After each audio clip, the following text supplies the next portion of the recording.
சிறுமைப்பட்டவன் மேல் சிந்தையுள்ளவன் பாக்கியவான். தீங்கு நாளில் கர்த்தர் அவனை விடுவிப்பார். நல்ல ஒரு வார்த்தைங்க இது.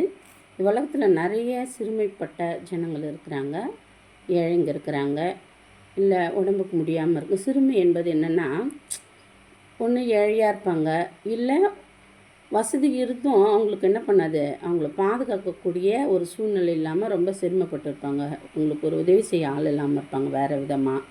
இப்படிப்பட்ட ஜனங்களை ஒரு வேளை நீங்கள் பார்ப்பீங்கன்னா, அவங்க மேலே நீங்கள் ஒரு சிந்தை வைக்கணுமா, அதாவது யோசிக்கணும், என்ன அவங்களுக்கு நம்மளால் முடிஞ்ச உதவி என்ன செய்யலாம் அப்படின்னு சொல்லிட்டு. பணம் பொருள் மட்டும் உதவி ஆகாது. நாம் மற்றவங்களுக்கு தேவைப்படுகிற எதை செய்தாலும் அவங்களுக்கு அது உதவி தான்.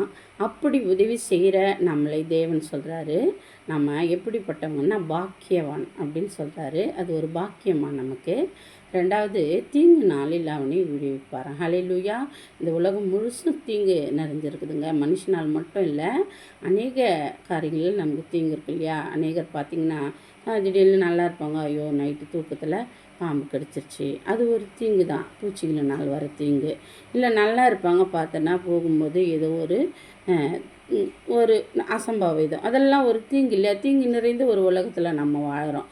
ஆனால் தேவன் சொல்கிறாரு, நீங்கள் என்ன பண்ணாங்க, தீங்கு நாளிலே கர்த்தர் அவனை விடுவிப்பார். அப்போ அப்படிப்பட்ட தீங்கு நம்மளை அணுகாதபடிக்கு தேவன் நம்மை விடுவிக்கணும்னு சொன்னால், நமக்கு ஒரு சிறுமைப்பட்ட ஜனங்க மேலே ஒரு சிந்தை இருக்கணும். நம்ம செய்கிற ஒரு சின்ன செயல் தான், சின்ன உதவி தான், தேவனை நமக்கு பாதுகாப்பாய் அது என்ன பண்ணுது, வைக்குது. நீங்கள் இந்த நாளில் கூட ஒரு வேளை நீங்கள் யாராவது இதை பார்க்குறவங்க, நானே சிரமப்பட்டு இருக்கிறேன், எங்களுக்கு உதவி செய்ய யாருன்னு சொல்லி நீங்கள் இருந்தீங்கன்னா, நீங்கள் கவலைப்படாதீங்க.